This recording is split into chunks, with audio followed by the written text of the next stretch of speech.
السلام عليكم ورحمة الله تعالى وبركاته. مشاهدينا الكرام، مرحبا بكم من جديد ودائما الجديد مع قناة عقارات الريف القنيطرة، القناة اللي دائما كتشكركم على الدعم ديالكم، وهذا الشيء كامل كيرجع للشكر ديالكم والدعم ديالكم على القناة.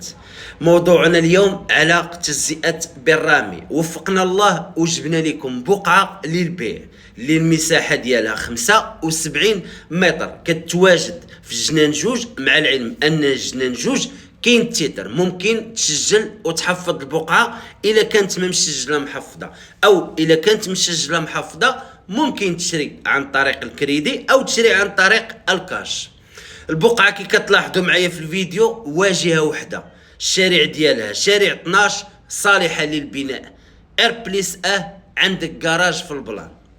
الواجهه ديالها عندها الشمس ديال العشيه، الامام ديالها كاين الشقق للبيع اللي لقاو واحد الاقبال كتير في هاد الجنان جوج. وكذلك البقع بالنسبه للجنان جوج، علاش لقى واحد الاقبال كتير؟ لان جنان جوج خارج التيتر، وحنا كنعرفوا الاغلبيه ديال الموظفين كيقلبوا باش يديروا الكريدي. بالنسبه لي انا بقعه 75 متر، الواجهه ديالها مشمشه، الثمن ديالها 34 مليون، وقابله للنقاش ومسجله ومحفظه، وكتواجد في هذا الموقع اللي هذا الموقع معروف الاغلبيه ديال البقع ديالو كيتواجدوا. الاغلبيه ديال البقع المساحه ديالهم 90 متر و150 متر. كي كتلاحظ معايا في الفيديو، موقع كالم قريب للمسجد، والكوميساريه اللي في طور الانجاز، كاين دار الشباب، كاين جميع المرافق اللي تحتاجهم انت ووليداتك. بالنسبه للاعداديه تقريبا 400 متر او 500 متر. اما بالنسبه للابتدائي، الامام ديال البقعه ديالك والموقع زوين بزاف.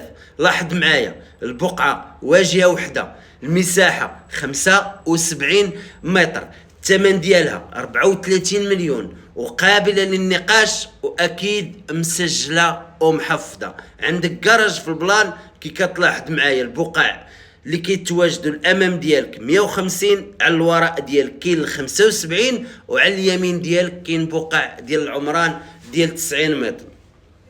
كنشكروكم على الدعم ديالكم على القناه، وهذا الشيء كامل كيرجع للشكر ديالكم والدعم ديالكم. وواحد النقطه مهمه، كاين بعض الاصدقاء ديال القناه شريت لهم في هذا الموقع بالضبط بقع ب 34 35 وغير مسجله ومحفظه، ولكن الان جبت لك بقعه 34 وقابله للنقاش ومسجله ومحفظه، تشري عن طريق الكاش او عن طريق الكريدي عن طريق البنك، راه بقعه في المستوى.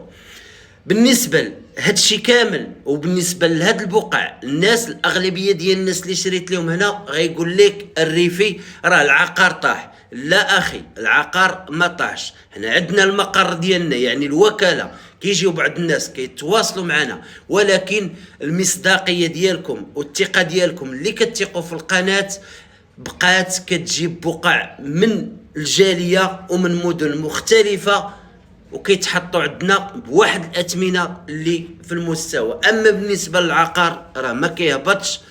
34 مليون قابله للنقاش، مسجله ومحفظه، المساحه 75، مشمشه، اكيد البقعه الثمن ديالها في المستوى. انت او انتي لا باغي هاد البقعه تواصل معايا 06 60 16 21 82. ودائما كنشكركم على ثقتكم في هذه القناه، والسلام عليكم ورحمه الله تعالى وبركاته. وانتظروا معنا دائما الجديد.